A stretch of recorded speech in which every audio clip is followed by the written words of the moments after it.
All of you. विद्यार्थी मित्रांनो, previous lecture मध्ये आपण म्युच्युअल इंडक्टन्स आणि कोइफिशियंट ऑफ कपलिंग या टाइपचे प्रॉब्लेम घेतले होते. मी तुम्हाला प्रीवियस लेक्चर मध्ये सांगितलं होतं की आपलं ट्रान्सफॉर्मरवर डिपेंड एक डेरिवेशन बाकी आहे. तर आज आपण ट्रान्सफॉर्मरवर डिपेंड आपलं एक डेरिवेशन आहे ते डेरिवेशन घेऊ आणि उद्यापासून त्याच डेरिवेशनवर डिपेंड आपल्याला प्रॉब्लेम टीच करायचे आहे. ओके, तर आधी तुम्ही क्वेश्चन लिहा. derive the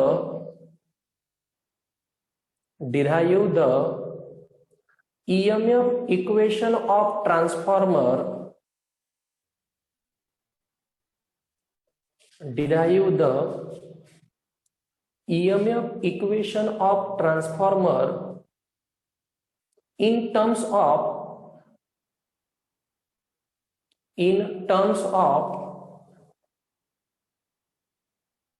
primary and secondary number of turns. In terms of primary and secondary number of turns. Turn, TURN, turns. जर तुम्हाला EMF इक्वेशनचं डेरिवेशन जरी विचारलं, सर्वात आधी ट्रान्सफॉर्मरची डायग्राम ड्रॉ करायची. आपण याआधी पण ट्रान्सफॉर्मरची डायग्राम ड्रॉ केली आहे. तुमच्या बुक मध्ये डायग्राम ड्रॉ असणारच. ती डायग्राम आधी ऍज इट इज ड्रॉ करायची. ही असते आपली primary winding, single phase supply. ही असते आपली secondary winding. Okay, primary winding, secondary winding. Labelling सुद्धा देऊन त्याचा.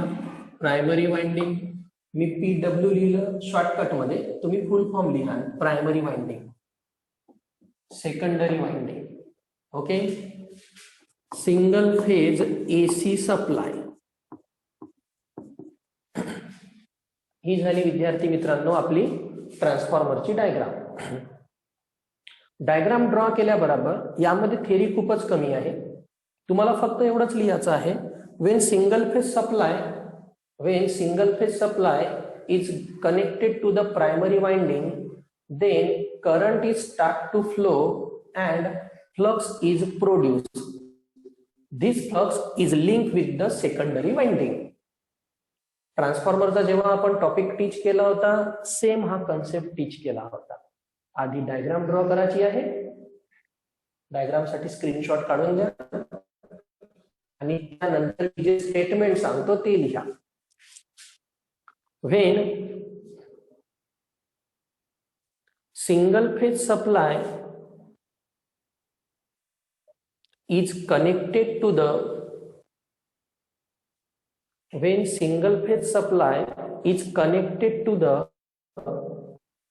primary winding of transformer, single phase supply is connected to the primary winding of transformer, then current is start to flow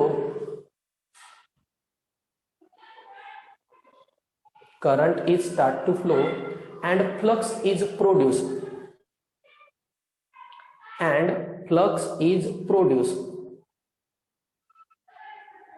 Full stop. Continue. This flux is also linked with secondary winding.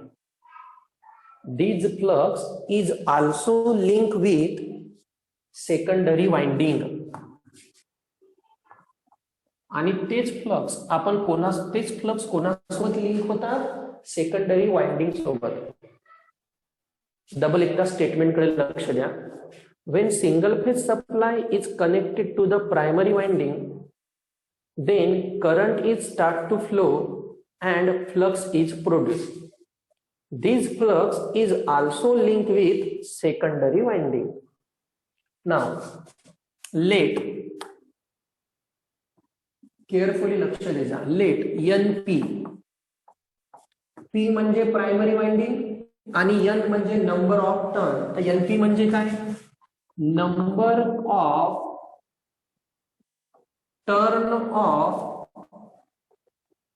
Primary winding, NP म्हणजे number of turn of primary winding, NS number of turn of secondary winding, number of turn of secondary winding. Again phi p flux link with primary winding. याकडे थोडं लक्ष दे जा. आता phi p मी काय लिहिलं, flux link with primary winding, पण जे flux primary winding सोबत लिंक होणार, लक्ष दे जा. phi p म्हणजे flux link with primary winding, but जे फ्लक्स प्रायमरी वाइंडिंग सोबत लिंक होणार, तर प्रायमरी वाइंडिंग सोबत लिंक झाले म्हणजे तिथे जेवढे नंबर ऑफ टर्न असणार सगळे नंबर ऑफ टर्न सोबत लिंक होणार. म्हणून phi p म्हणजेच NP into phi.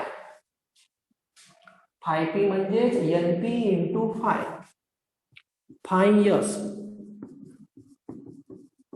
Flux link with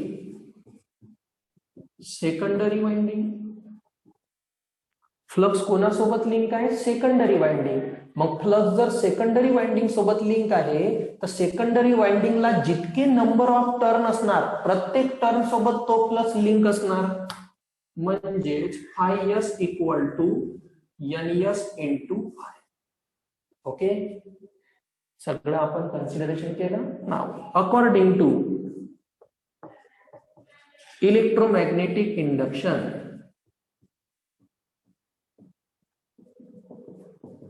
according to electromagnetic induction formula असतो E equal to minus D phi by D T. According to electromagnetic induction E equal to minus D phi by D T. आता for primary winding, for primary winding induce EMF पण प्रायमरीचा येणार, म्हणजे EP minus D फायच्या ठिकाणी phi p upon dt, फायच्या ठिकाणी phi p upon dt. Again EP as it is, sign minus d by dt as it is, but phi p म्हणजेच काय होते, NP into phi. So NP into phi, यामधला NP constant आहे, number of turn आहे, ते बाहेर येणार. EP minus NP into D phi by dt. NP constant मी बाहेर काढला, phi ऍज इट इज ठेवला. हे झालं आपलं इक्वेशन 1. कोणासाठी सॉल्व्ह केलं आधी मी, प्रायमरी वाइंडिंग साठी. E equal to minus D phi by dt असतो फॉर प्रायमरी वाइंडिंग. E साठी EP, phi साठी phi p.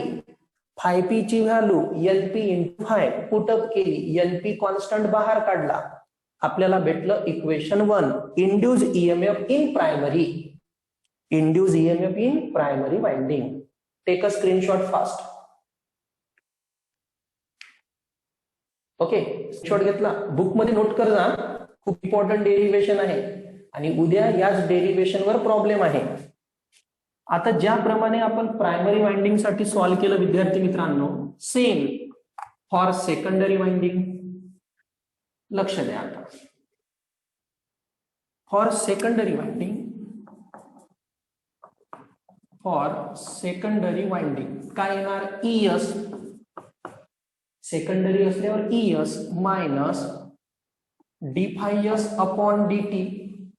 आता फाय एस ची व्हॅल्यू पुट करू, d by dt as it is. Phi S म्हणजे NS into phi, NS constant बाहेर, so minus NS into फक्त d phi by dt. Equation 2. आता divide equation 2 by equation 1. Divide equation 2 by equation 1. आता equation 2 ला जर मी equation 1 न divide केलं, minus minus cancel, डी5/dt गेट कॅन्सल, काय भेटणार? ES upon EP equal to NS upon NP. NS upon NP. This is the equation of transformer. This is the equation of transformer, and this is the equation for transformer where हा जो NS upon NP आहे ना, NS upon NP equal to, याला म्हणतात turn ratio of transformer. कोणता रेशो? Turn ratio. कारण हे number of turn of secondary, हे number of turn of primary.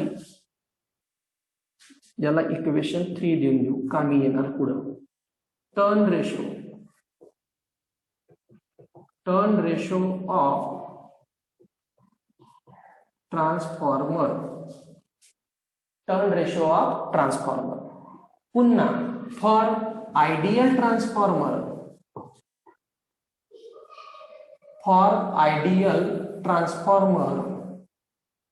आता आयडियल ट्रान्सफॉर्मर कशाला म्हणतात विद्यार्थी मित्रांनो?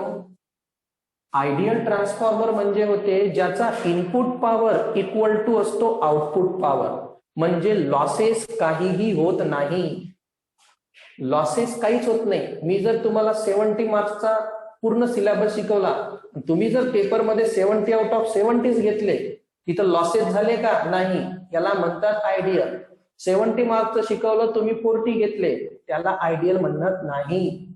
आयडियल म्हणजे इनपुट पॉवर, मी इनपुट तुम्ही output, input power equal to output power, तो म्हणजे आयडियल ट्रान्सफॉर्मर.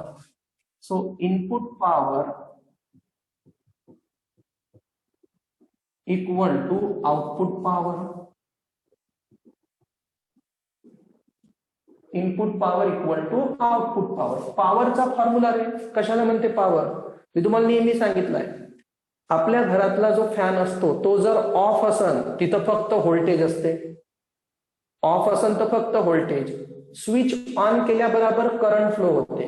म्हणजे व्होल्टेज आणि करंट त्याच्यामुळेच फॅन रोटेट होते, म्हणजे आपल्याला पॉवर भेटते. पॉवरचा फॉर्म्युला काय असते? नेहमी व्होल्टेज इंटू करंट. पॉवरचा फॉर्म्युला व्होल्टेज इंटू करंट.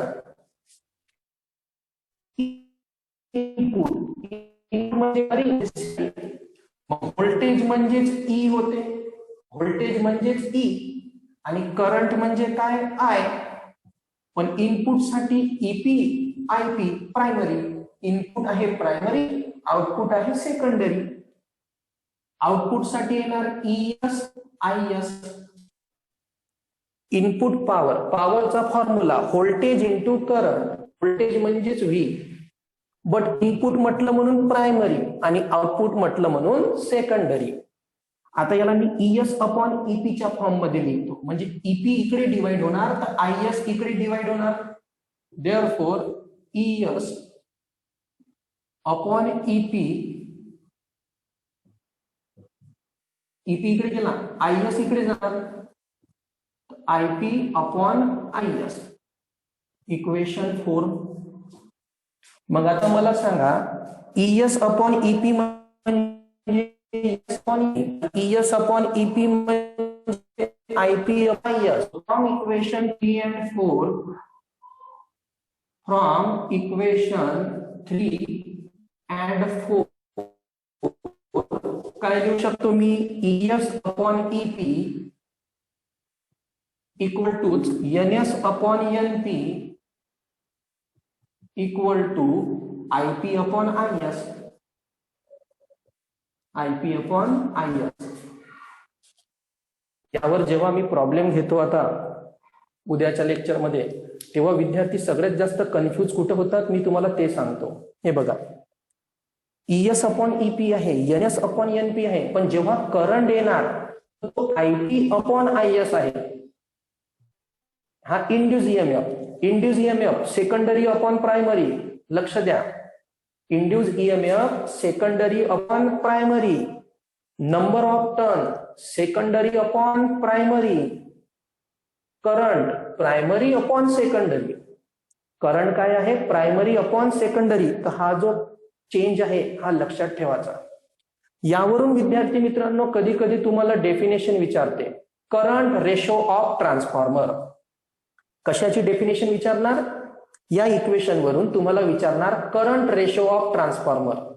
काय लिहाल करंट रेशो ऑफ ट्रान्सफॉर्मर? बघा या इक्वेशन कडे, the ratio of current in primary winding to the current in secondary winding.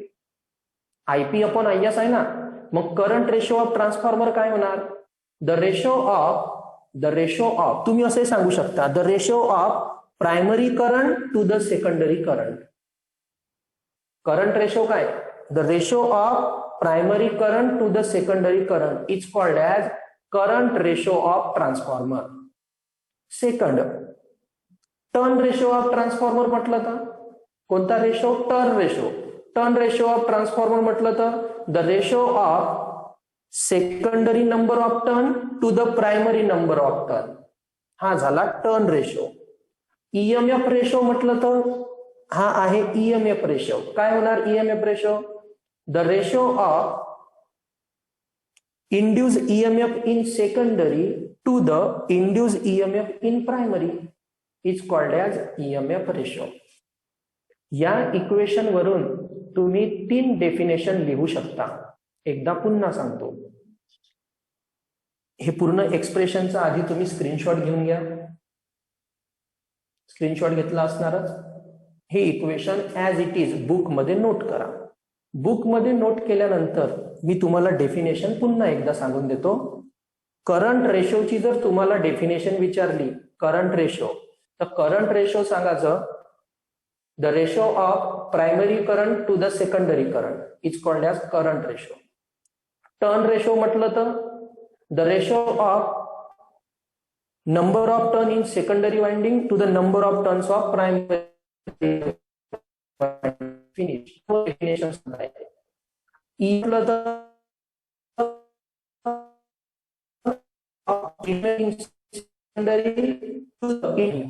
Okay.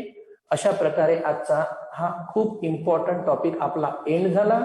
From tomorrow या टॉपिक वरचे आपण प्रॉब्लेम टीच करू. थँक्यू.